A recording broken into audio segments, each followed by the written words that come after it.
Twitter battle brewing over California's bullet train. California Governor Gavin Newsom scaled back the $77 billion project. President Trump then tweeted about the decision. He said this: California has been forced to cancel the massive bullet train project after having spent and wasted many billions of dollars. They owe the federal government $3.5 billion.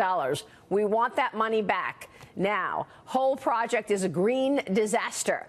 But then Governor Newsom fired back on Twitter, and he writes this: fake news. We're building high-speed rail connecting the Central Valley and beyond. This is California's money allocated by Congress for this project. We're not giving it back. The train is leaving the station. Better get on board. Also desperately searching for some wall money. The decision, also one of the top editorials in the Journal this morning, with the headline, Death of a California Dream. Joining us right now, the conversation this morning is Wall Street Journal Assistant Editorial Page Editor James Freeman, along with Forbes Media Chairman and former Republican presidential candidate Steve Jobs. We're happy to have Deirdre Bolton this morning as well. Great to see everybody. Steve Forbes, of course. Steve, you are not Steve Jobs. Don't try to be Steve Jobs. It's not Easter. No resurrections yet. Sorry about that. He's the Steve Jobs of monetary policy, right? We're so happy you're here, Steve Great Forbes. to be here. Thank you so much. So let's talk about the op-ed in the Journal this morning. James, your take. Yeah, this is maybe kind of a preview of this Green New Deal. This was one of the old Green Deals that didn't work out so well. You mentioned $77 billion cost. When this started out, they said it was going to be $33 billion. Now, that was obviously a gargantuan sum, now close to $80 billion. And I'm very proud of my colleagues, and mainly Alicia Finley at the Journal, who's been all over this for years, where we would get letters from California officials complaining when we would say this bullet train to nowhere makes no sense. It's not going to be economic. It's going to have to be heavily subsidized. So when the governor is talking there about how, oh, no, we're still building the train, he has decided to keep one useless, unprofitable route from Bakersfield to Merced.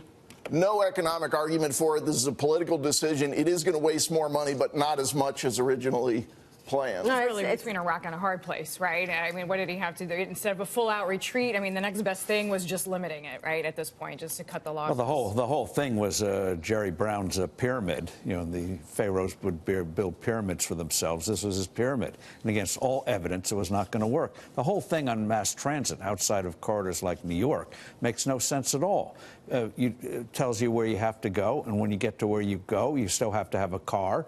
And people love the flexibility of the automobile. Get over it. It sounds like the big Green Deal coming out of Washington and Alexandria Ocasio-Cortez. And $77 billion, behind the scenes, they'll tell you it would cost over $110 billion. Well, I think California's Governor Newsom just wants to spend the money on other things, but it's possible that what we're seeing here is the beginning of the tax reform effect. I know the states complain about the SALT deduction change. Maybe this is the first moment where politicians are responding to reality and saying, okay, maybe we got to be a little more sensible. That would be the hope here. Yeah, well, the governor said in that speech, he said we have to get real. I hope he gets real on how about single payer for health care, which he's still that's his pyramid right now. Oh, there's also Sanctuary City and the costs involved around that. Look, there's no secret about how much this was going to cost, right? All of a sudden now it's too expensive and they can't afford it. But this wasn't, the numbers didn't get bigger.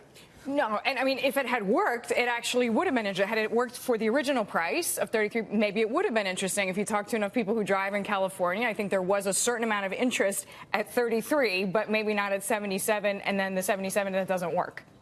Well, they don't like highways in California, amazingly. Here's a state with 38 million people, and the highway system is made to accommodate 18 to 20 million people. That's what happens when government's in charge of infrastructure. They always fall behind. FedEx is not falling behind on trucks, nor is UPS. The railroad system in this country, freight railroad system, is the best in the world. Again, it's in private hands. Government doesn't get too involved in it, and it works. Behold. But you said that it doesn't work in California. Well, what doesn't work in California is this whole idea that mass transit can get around the fact they need a more sophisticated highway system. It's designed for 18 to 20 million people, and they haven't kept up on it. Yeah, and they could have used toll roads. They could have done a whole slew of things to deal with that traffic mess. Will he get the money back? If he doesn't use the money for this reason, for rails, Will he be forced to give the money back? The California governor? I think, there was a line in the editorial maybe about the same odds that Mexico is going to pay for the wall. Right. Yeah, sticky fingers. It's funny. That's one reason why he kept that little thing in the valley, agricultural valley of California, which has no use whatsoever, just to try to keep the federal money.